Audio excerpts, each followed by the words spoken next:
시드니 국제공항 입국 심사대 한 켠이 막혀 있고 출입국 관리소 직원들과 한 동양인 여성이 막혀있는 심사대 앞에 서 있습니다. 관리소 직원의 손에 들려져 있는 것은 다름 아닌 한국 여권인데요. 도대체 한국 여권을 가지고 있던 여성에게 무슨 일이 있었던 것일까요? 바로 지금 사연을 들어보겠습니다. 오늘의 사연 시작합니다. 안녕하세요. 저는 시드니에서 거주하며 시드니 국제공항에서 입국 심사 업무를 맡고 있는 케이틀린이라고 합니다. 시드니 외곽의 도버 하이츠라는 지역에 살고 있는데 이곳은 공항까지 이동이 편리하면서도 조용한 환경이라 공항에서 일하는 저에겐 최적의 장소죠. 사실 저는 가족과 함께 도버 하이츠에서 어린 시절부터 지금까지 살아왔어요. 도버 하이츠는 높은 언덕에 위치해 있어 어린 시절 집 창문 밖으로 보이는 비행기들을 보며 항공업에 대한 꿈을 키워나갔었어요. 그리고 도버 하이츠 인근에는 시드니에서 유명한 해변인 본다이 비치가 있어 매일같이 세계 각국에서 오는 여행객들을 만날 수 있었죠. 수많은 여행객들이 오가는 동네에서 비행기가 떠다니는 모습을 보던 제가 이젠 시드니 국제공항에서 직접 여행객들을 맞이하는 업무를 보게 된 셈이죠. 사실 비행기 승무원을 하고 싶은 마음이 더 컸지만 제 성장 발육은 꿈꿔온 목표까지 크지 않았다는 것만 알아두시면 좋을 것 같습니다. 호주는 세계적으로 인기 있는 여행지로 그레이트 베리어 리프나 울룰루 같은 유네스코 세계유산부터 시드니 오페라 하우스와 같은 유명 랜드마크까지 다양한 매력을 갖추고 있습니다. 특히 깨끗한 해변, 광활한 국립공원과 자연 보호구역들이 많아 자연을 사랑하는 관광객들에게는 더할 나위 없이 매력적인 곳이죠. 그리고 호주 하면 빠질 수 없는 캥거루와 쿼카, 호주를 대표하는 동물들의 귀여움에 수많은 관광객들이 공항을 떠날 때마다 가방에 쿼카나 캥거루 인형을 메고 모자 등을 착용하고 귀국하는 모습을 볼 때면 마음이 한결 뿌듯하답니다. 시드니 국제공항은 호주의 대표적인 국제관문으로 매년 약 4,200만 명 이상의 방문객들이 오가는 대형 공항이에요. 지금 한국은 가을이죠. 한국의 11월은 조금 쌀쌀하다고 들었어요. 이렇게 아시아에 겨울이 다가오는 시점을 기준으로 해서 아시아 여러 나라에서도 호주를 자주 찾아옵니다. 저희 호주는 남반구에 위치하고 있기 때문에 12월에서 2월은 여름이거든요. 말 그대로 여행 성수기죠. 아시아 국가에서 추운 겨울을 피하려는 여행객들이 따뜻한 남반구의 호주를 찾아오며 이 시기에는 시드니와 멜버른 같은 대도시가 사람들로 붐벼요. 덕분에 시드니 국제공항은 활기찬 여행객들로 가득 차곤 한답니다. 사랑하는 호주의 관문을 지키는 사람으로서 해외에서 관광객이 올 때마다 각 나라의 문화에 관심이 가게 되었습니다. 그중 한국과 일본의 관광객들에게 더 큰 관심이 생겼죠. 한국과 일본에서 온 공항객들은 아시아를 대표하는 여행객 같아요. 항상 밝은 미소와 친절하고 젠틀한 말투, 영어에 능통한 모습을 보였고 호주에 대한 기대감을 가득 안고 있는 눈빛을 볼 때마다 자연스레 제 마음도 풀리죠. 그런데 전 유독 한국에 더 마음이 끌립니다. 아니, 사랑해요. 제 동생 올리버가 한국의 K-팝의 진심인 녀석이라 저도 덩달아 K-팝을 즐기게 되었는데 BTS의 음악을 듣고 바로 빠져버렸죠. 팬클럽도 가입하고 열렬하게 한국을 응원하게 되었어요. 저는 공항에서 BTS의 나라에서 온 한국인들을 볼 때마다 부럽다는 생각을 하게 되었어요. 우리 오빠들과 같은 나라, 같은 땅에 있는 거잖아요. 단순히 개인적으로 한국을 좋아하는 마음도 있긴 하지만 지금 호주에서는 한국의 문화 컨텐츠의 인기가 매우 높습니다. 한국의 컨텐츠를 소비하는 계층도 늘어났고 호주의 몇몇 상점은 한국어를 메뉴에 부가적으로 적어놓기도 합니다. 한국에서 호주 출신 아이돌들이 이름을 떨칠 때마다 기분이 좋았죠. 아파트라는 노래로 전 세계를 떠들썩하게 만드는 블랙핑크의 로제 아시죠? 로제의 인기는 하늘을 찌릅니다. 저희 엄마가 음식을 하시며 엉덩이를 흔들며 아파트라고 리듬을 타는 모습부터 말 다 했죠. 그리고 또 다른 K-팝 아이돌 뉴진스의 한유와 다니엘, 그리고 최근 제 동생 올리버가 반 미쳐있는 엔믹스의 릴리까지 한국의 K-팝 문화가 호주에 깊숙이 뿌리를 내리고 있어 한국이라는 나라가 너무 친근해졌어요. 그렇게 호주를 방문하는 아시아 관광객들이 많아지기 시작하던 지난주의 일이었습니다. 얼마 전 평범한 날이었던 그날 역시 저는 입국 심사대에서 여행객들의 여권과 입국 목적에 대해 물어보고 있었죠. 그러다 다음 대기자가 아시아계 관광객으로 보여서 저는 한국인일까 하는 기대를 갖고 그녀를 맞이할 준비를 하고 있었어요. 자신감 있는 표정으로 다가온 여성은 단정한 옷차림에 한국 여권을 쥐고 제 앞에 섰죠. 저는 한국인이라는 것을 확신하고 한국어로 반갑게 인사하기로 마음 먹었습니다. 사실 한국어로 인사하게 된 데에는 동생 올리버의 영향이 매우 컸어요. K-팝에 빠져가지고 한국 문화를 좋아하게 된 올리버는 아예 한국어를 배우기 시작했거든요. 올리버의 방에는 한글로 된 포스터와 K-팝 아이돌들의 사진들이 덕지덕지 붙어 있고 올리버는 방 안에서 헤드폰을 낀 채 한국어로 노래를 흥얼거리기 일쑤였죠. 그러다 문득 공항에 입국하는 여행객들 중 한국인을 대상으로 한국어로 맞이하면 좋겠다는 생각이 들어서 올리버에게 부탁했어요. 올리버, 입국심사대에서 한국인을 만나면 한국어로 뭐라고 말하면 좋아할까? 올리버는 웃으면서 제게 장난을 치기 시작했어요. 그럼 나에게 한국어 선생님이라고 해봐. 그럼 다 알려줄게. 저는 올리버가 얄미워서 머리를 콩하고 쥐어받고 싶었지만 제가 애정을 가지고 하는 일에 도움이 되는 것이기에 올리버에게 선생님이라고 했습니다. 그러자 올리버는 제게 말했어요. 우선 인사는 누나도 많이 들어봤을 거야. 안녕하세요 라는 말을 쓰면 돼. 그리고 심사가 끝나고 통과할 때 쓰기 아주 좋은 말이 있어. 저는 자신 있게 말했어요. 나 알아. 한국어로 감사합니다 아니야? 하지만 올리버는 검지손가락을 좌우로 흔들며 제게 말했어요. 그 정도로는 한국인을 감동시킬 수 없지. 자, 따라해봐. 즐거운 여행 되세요. 즐거운 여행 되세요? 누나, 이 말은 호주에서 좋은 여행을 즐기라는 한국어야. 만약에 이걸 제대로 구사하잖아?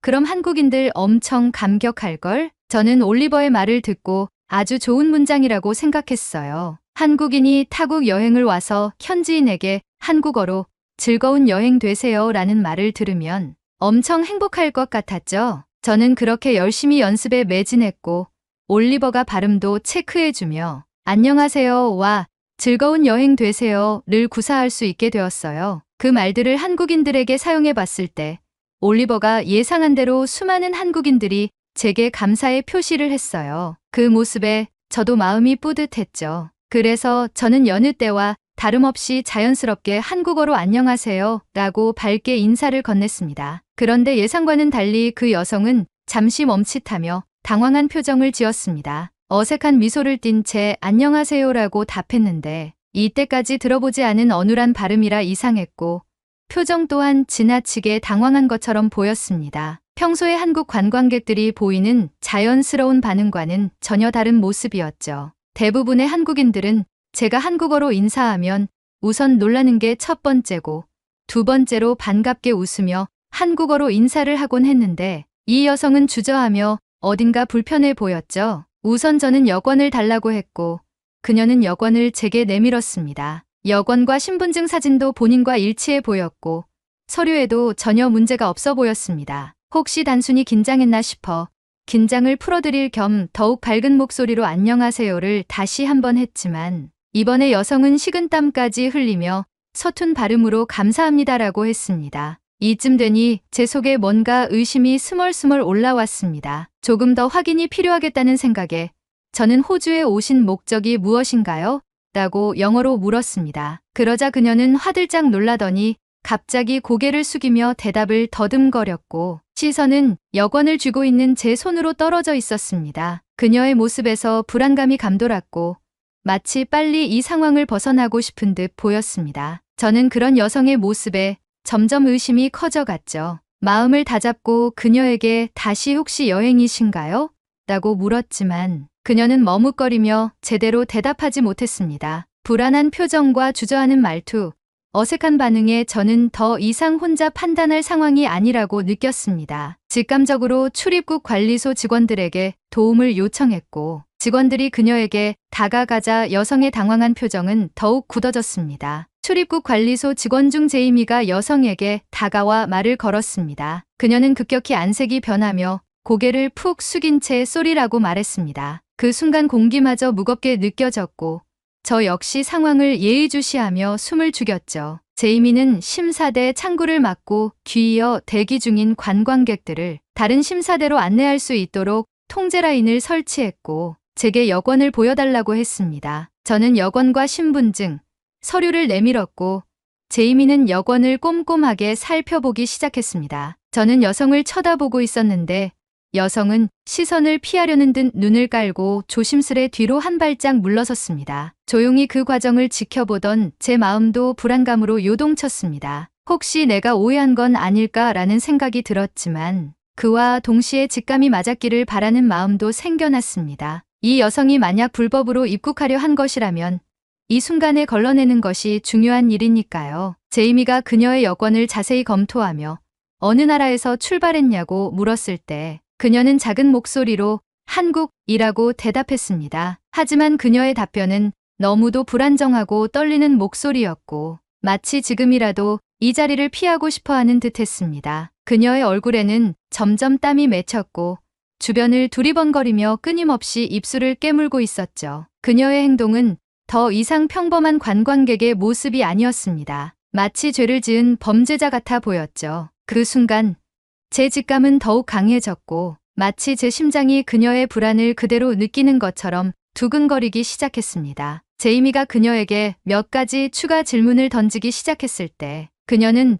더 이상 대답하지 못한 채 손끝을 떨고 있었습니다. 제이미는 말없이 저와 눈빛을 교환했고 즉시 여권과 신분증을 좀 더 면밀히 조사하기 위해 그녀를 사무실 쪽으로 데려가기로 했습니다. 저는 대기 직원과 교대를 하고 제이미와 낯선 여성과 함께 사무실로 이동했습니다. 어색한 침묵 속에서 이동하는 길에 제이미가 제게 다가와 조용히 말했습니다. 케이틀린, 어떻게 한국인이 아니라는 걸 알아챘나요? 저는 마른 침을 삼키며 말을 이어갔습니다. 사실 저희 동생이 한국어를 배우고 있어서요. 동생에게 제가 공항에서 사용할 만한 몇 가지 한국어 표현을 배워서 가끔 한국인 관광객분들께 한국어로 인사를 건넸어요. 그런데 이 여성분의 발음이 어눌하고 어색한 한국어로 대답하셔서 제이미는 제 설명을 들으며 고개를 끄덕였습니다. 훌륭하네요. 큰 도움이 되었어요. 그렇게 제이미와 저는 동양인 여성을 조사과에 인계하였고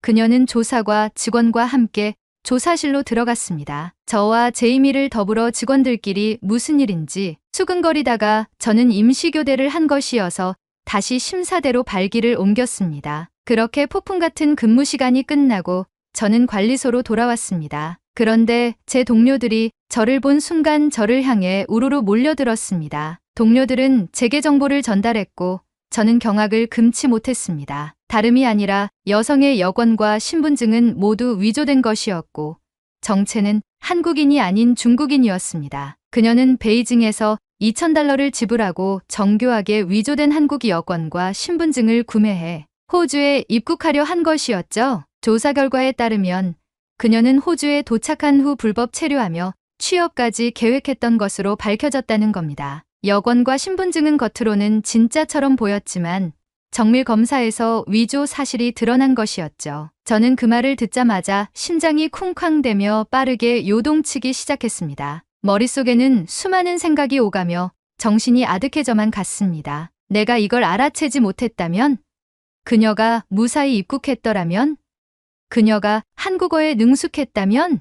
이 모든 위조가 사실처럼 여겨져 그대로 통과될 뻔한 아찔한 상황이었다는 것을 직감하게 되었습니다. 비록 한국어로 된 작은 인사 한마디였지만 그 어색한 반응이 없었다면 저는 아무 의심 없이 그녀를 통과시켰을 겁니다. 이윽고 조사실에서 중국인 여성과 직원들이 나오고 그녀는 직원들에게 끌려갔습니다. 조사실에서 조사를 담당했던 매건이 제게 와서 말했습니다. 케이틀린, 아주 좋은 성과를 거두셨어요. 당신의 감각이 호주로 들어올 뻔한 불법 체류자를 잡았네요. 수고 많으셨습니다. 저는 감사하다고 말했고 매건은 중국인 여성의 뒤를 따라갔어요. 중국인 여성이 끌려가는 모습을 보며 저는 긴장이 풀리며 안도의 숨을 내쉬었습니다. 동료들은 저를 다독거려 주었고 제 마음을 짓누르던 긴장감은 해소되었어요. 마치 작은 틈이 거대한 사건으로 이어질 뻔했던 그 사건은 잊을 수 없는 기억 중 하나로 자리 잡게 되었죠. 그리고 그날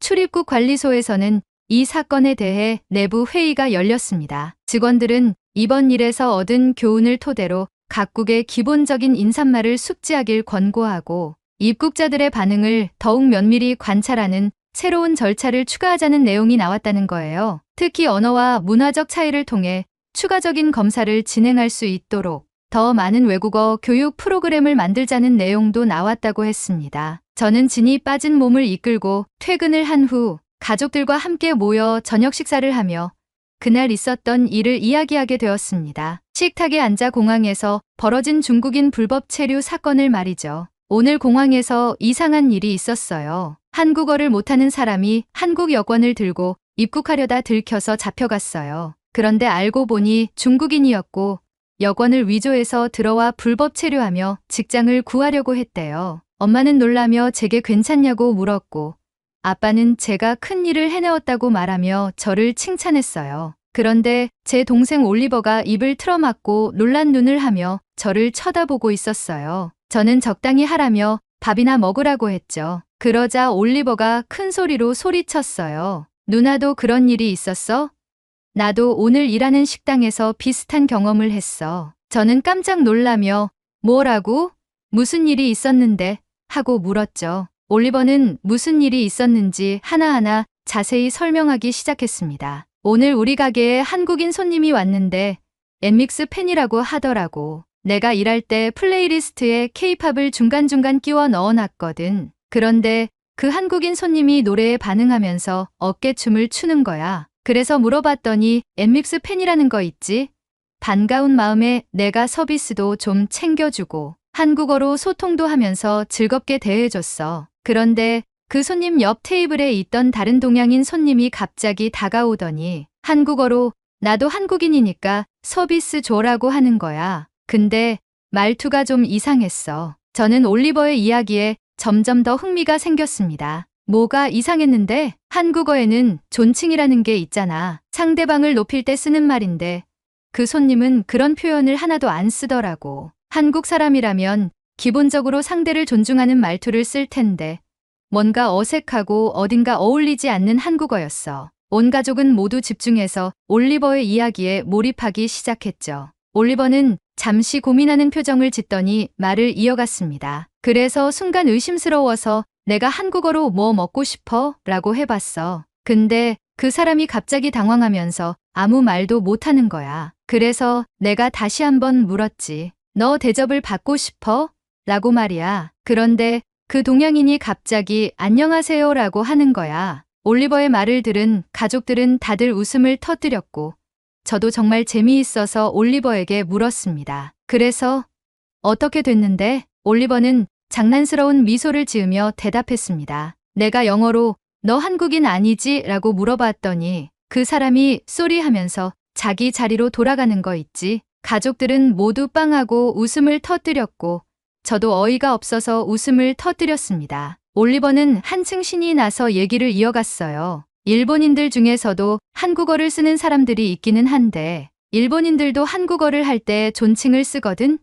근데 그 사람은 존칭도 안 쓰고 어딘가 한국말을 어설프게 흉내내는 것 같아 보여서 중국인이었을 가능성이 커 보이는 거야. 나중에 그 손님이 나갈 때 물어봤어. 혹시 중국인이냐고. 그런데 그 말을 듣자마자 후다닥 하고 뛰어 도망가더라니까. 올리버의 이야기를 들으면서 저는 너무 웃겨서 잠시 식사도 잊은 채 웃음을 터뜨렸습니다. 공항에서의 사건과 이어지는 동생의 에피소드는 정말 뜻밖의 우연처럼 느껴졌습니다. 어색한 한국어 하나가 공항에서 또 동생의 식당에서 한국인이 아닌 사람들을 드러낸 것이니 말이에요. 가족들과 함께 웃음으로 가득 찬 저녁을 보낸 후 저는 그날의 사건들을 떠올리며 한국어와 문화에 대해 많은 생각을 하게 되었습니다. 단순히 동생 올리버가 좋아해서 시작된 한국어 공부가 이렇게 뜻밖의 순간에 큰 도움이 될 줄은 상상도 못했거든요. 작은 한국어 인사가 위조 여권을 밝혀내는 계기가 되고 올리버도 한국어 덕분에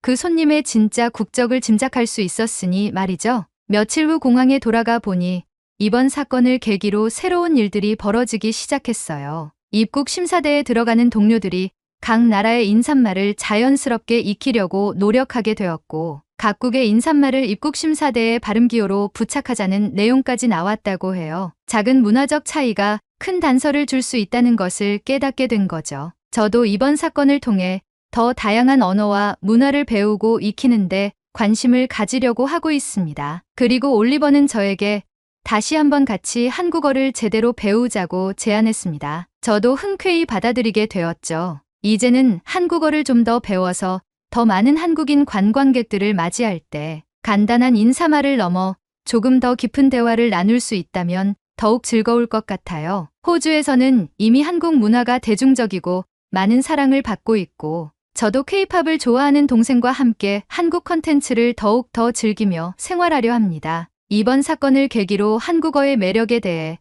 더 알게 되니 한국이 훨씬 가깝고 친근한 나라로 느껴졌습니다. 마지막으로 한국어로 제 마음을 담아 전하고 싶습니다. 여러분, 호주에 많이 놀러 오세요. 행복한 추억 만들어 드리겠습니다. 감사합니다. 사랑해요. 오늘의 사연은 여기까지입니다. 한글의 위대함과 한국어의 대중화가 뼛속까지 감동을 주는데요. 중국인들이 해외에서 자신들이 불리한 위치에 처하게 되면 한국인 행세를 한다고 합니다. 이러한 상황 속에 우리 한국은 어떻게 대처해야 할지 여러분의 생각을 댓글로 남겨주시면 감사하겠습니다. 그리고 오늘의 이야기에 공감하신다면 구독, 좋아요 한 번씩 부탁드리겠습니다. 다음에 더 좋은 사연으로 여러분을 찾아뵙겠습니다. 시청해주셔서 감사합니다.